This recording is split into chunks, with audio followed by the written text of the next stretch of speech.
probably a good size. Look younger. This is Neanderthal.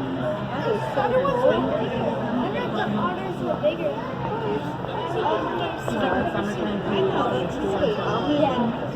Good afternoon, everyone. Can you give me a quick wave if you can hear me? All right, perfect. We're ready to get started. So let's introduce our otters.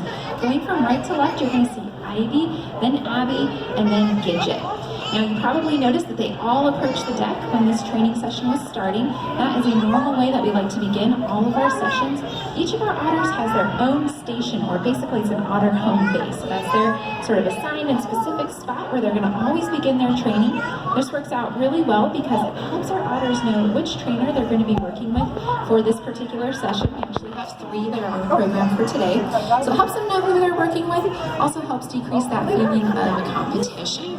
Now, it can be a little bit tricky to tell our otters apart as these sessions go on. They are moving back and forth through different areas.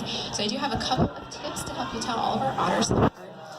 First and foremost, you're going to want to check out their heads. You're going to see some variation in their fur color. Just like humans have different hair colors, you will see variations with our otters. So we currently have 1 brunette and 2 blondes out here, and our brunette is actually front and center. She's heading right out into the water. That is Abby. She's our more brunette otter, and she is also our oldest otter that we have on exhibit right now. She is 10 years old. That leaves our 2 blondes on either side. You're going to see Ivy over towards your right, and then Gidget is over here to the left, working over here with Eric. Now you're going to notice that both of them do have that blonde fur on their heads. And I do have a couple of tips to tell these 2 apart. So if you check out Ivy, this is perfect time. She's floating on her back. She does have a blonde patch kind of near her belly button. And then she also has a larger than average nose for a sea otter. So kind of compare her nose with Gidget's nose, you'll see that Ivy's got a larger nose. I feel like I'm allowed to point that out because I have a larger nose for most humans. So Ivy and I have that special connection. Now Gidget is 9 years old, and Ivy is actually our youngest otter on exhibit today. She is 6 years old. Now what you're seeing here is an example of a positive reinforcement training session. So if you've got pets at home, especially if you have dogs, you're probably familiar with some of these ideas. But we are basically asking our otters for a wide variety of behaviors. If they choose to participate and show us those behaviors, we want to say thank you, and we want to encourage them to continue to participate. So that's where the positive reinforcement comes into play. In this case, we are using food. That's a really great way to encourage an otter. So our otters are going to be eating invertebrates during this session. Those are animals without backbones. So some examples of what you might see them eating things like shrimp, squid, and even clams. All favorite foods for our southern sea otters. A lot of times people wonder if the fish that you see in this exhibit are ever in any danger. They are not. Our southern sea otters are going to exclusively eat those invertebrates. Fish are friends, not food. Now I mentioned that we can ask for a variety of behaviors. They're going to fall into 2 general categories. You're going to see natural behaviors. You're also going to see husbandry behaviors. Natural behaviors are pretty self-explanatory. That's going to be anything that you might see a sea otter out in the wild doing. So swimming from point A to point B, coming up onto the deck, all great examples of natural behaviors that we can ask for. And husbandry behaviors are going to be anything that helps us take the best possible care of our otters. So it's a big job to take care of otters, and we want to let them have that active and participatory role in their own health care. So we can ask to examine different areas of their body. They can present different body parts. All of this is meant to make sure that our otters are in great physical health. You'll see Abby coming right back up onto the deck right now. And as these training sessions progress, we can always check out the otters, make sure that everyone is doing okay.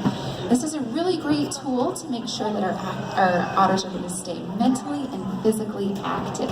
We want them always thinking, always moving around. It's really important to keep those natural skills sharp as well as those husbandry skills, because our otters have 2 really important jobs here at the Monterey Bay Aquarium. So all the otters that you're seeing right here have actually been categorized as non-releasable. They will not be going back out into the wild, but they support the wild otter population through those 2 jobs that they have here at the aquarium. So job number 1 is the job of an ambassador animal. That's basically what's happening right now. They're giving our guests an up-close, personal view of the southern sea otter, helping them to learn more about them, hopefully gaining a great appreciation for the species. Now, job number 2, equally important, happens behind the scenes. So we have a really unique program here at the Monterey Bay Aquarium where we can actually take in wild sea otters that have been stranded, we can help rehabilitate them, and then release them back out into the wild. Now while those otters are here with us, these particular resident sea otters can serve as mentors or companions for those wild otters while they're here being rehabilitated. So for instance, we might have a pup who comes to us that might need health care. We can help rehabilitate it. Then it can be paired with a foster mom, one of these otters. When the time is right, they can help teach that pup everything that it's going to need to know to be successful out in the wild. If you want to know more about that program, definitely check out Luna, a Sea Otter Story. It takes place in our auditorium right behind you. It's a 15-minute live presentation. It'll give you a lot more details on that. You can also head out to our wildlife viewing station right off the back decks. You'll see some wild otters out there. We're really lucky to see them pretty much every single day of the year. Now, in just a few moments, I want to prepare you for what you're going to be seeing. You are going to see this training session start to come to a close. So we started off with our otters coming to their stations. They're all heading back kind of towards their stations. And we're going to be letting our otters know when this session is over. That's a really important component of these training sessions. So in just a few moments, you'll see all of our aquarists and trainers that are going to show our otters a signal. It's going to be the all finished signal. They're going to sweep one hand over the other, and that will sort of be like otter recess bell. It's going to let our otters know that this session is over. Then take a look and watch them because they will get a nice handful of food. That's kind of their big final thank you. So this is a great opportunity to see what they do after the training session is over. So you're going to see probably a lot of eating, a lot of grooming, lots of great activity. So it's always fun to watch them post-training session. Now, big activities that you'll see an otter doing in general are going to be eating, resting, and grooming. You can see all of that in this period.